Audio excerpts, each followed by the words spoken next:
you.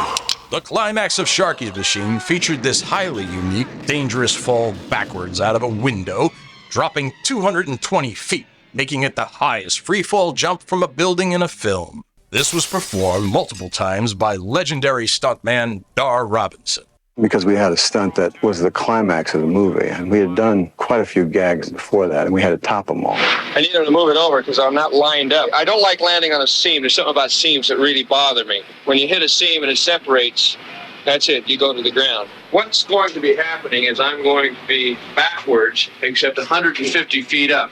This is a practice, a rehearsal. Let's give her a little laxity. Yeah, because she's just hitting like a ton of bricks. It's the first time I've ever come out backwards from this height.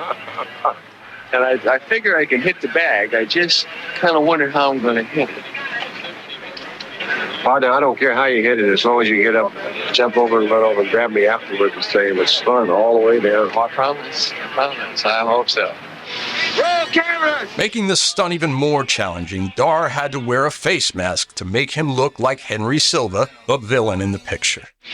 Anytime, Dar!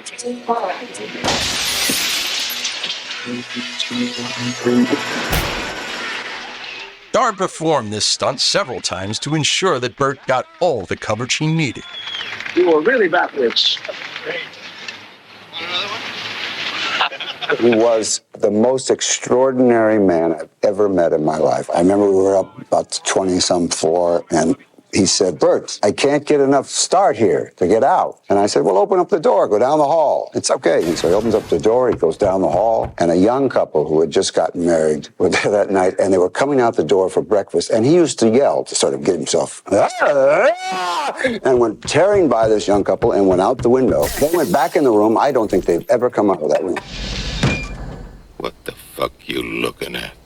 I never saw anybody with bunny eyes before. Dar said, "Well, I want to be an actor." Okay, so I said, well, somewhere down the line, I'll find a part for you where you can act, and eventually we'll blow you out of window or something. He's dressed up like some dipshit driver. Want me to take him out? The script came along. Man, it wasn't a small part, it was a big part. I was concerned about whether he could do it, but I wasn't nearly as concerned as the studio was.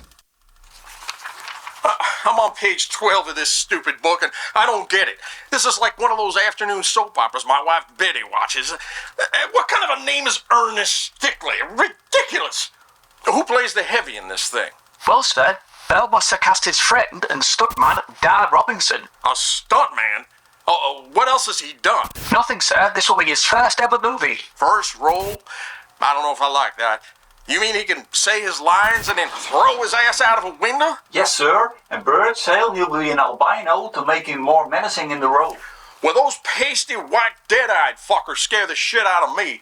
Perfect villain. Just make sure that sumbitch saves the big stunt for last. Can't afford to do reshoots if this shit goes bad. It's okay. I'll take it. I want to say hello to Nectar anyway. And when I finally made up my mind that he was going to do it, there wasn't anybody that could talk me out of it. Dar shot me in this eye, and in an accident that nearly cost Burt his eyesight, Dar shoots at him after being thrown from a van. he was going backwards and he tripped, and the full load hit me in the eye. The blank from the gun hit Burt in the eye, knocking him out, and he had to be rushed to the hospital by helicopter. Do you want a bigger one? No. Legally blind in this eye. I said to him, Dar, I want you to do something in this picture that I don't want just to fall. I want something spectacular. And what are we going to do? I don't want something that's been done before. And he said, okay. So from the 22nd floor of this Miami building, Dar got to work on what would be Moki's spectacular death scene.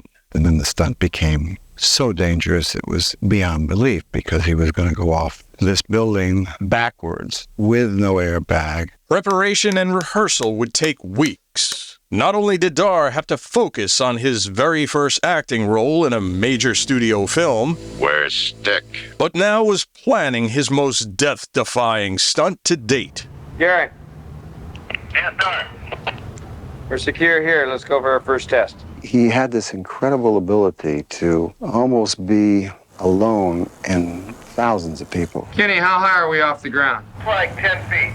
That's too close. I mean, he was able to just his concentration of who he was, who he thought he was. Roll camera. And I think he was right about who he thought he was. He was a very confident man. From a lower floor, Dar tests the now fully engineered jump with only a wire attached to his ankle and chest.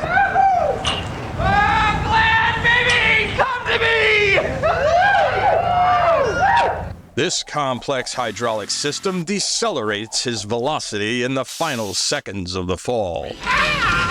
Dar dressed up as Chucky, fat suit and all, to make this forward-facing fall before doing the final, more difficult stunt.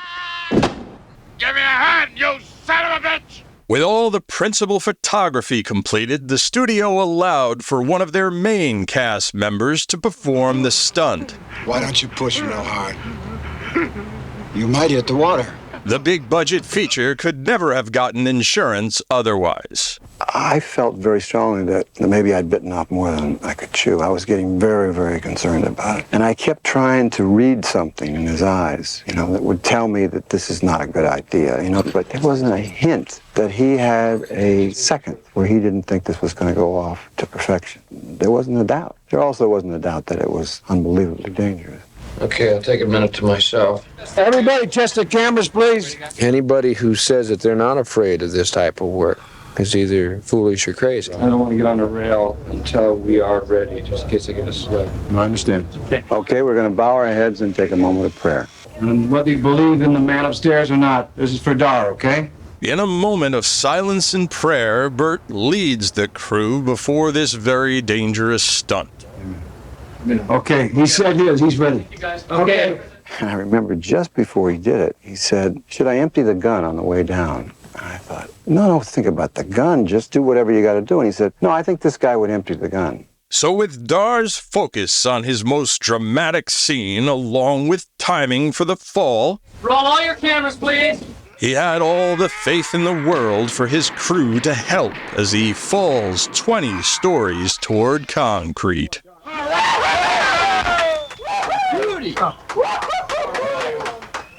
I tell you, my heart was in my throat. I mean, it was unbelievable. It was scary, it was thrilling, and I think every guy in the crew felt the same way I did. Thanks, pal. Give me the opportunity. Everybody felt like we'd all been a part of something that was quite unique. Was it a rush? It was a rush. I was busy working.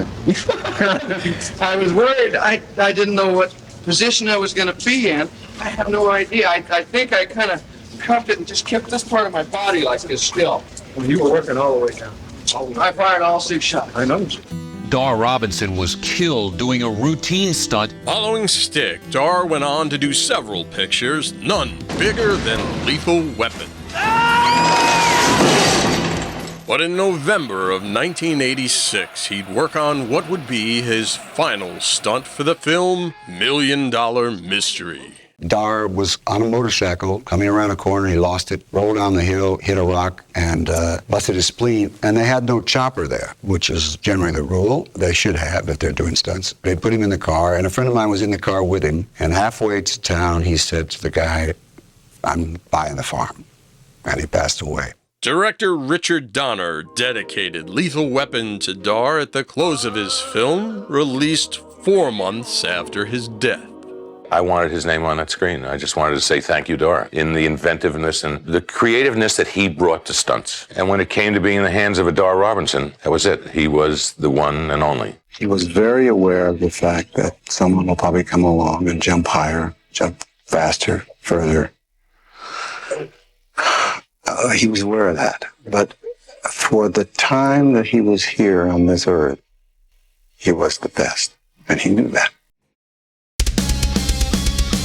Don't forget to like and subscribe to get notified about new videos and original Burt Reynolds content right here on the Gator McKlusky channel.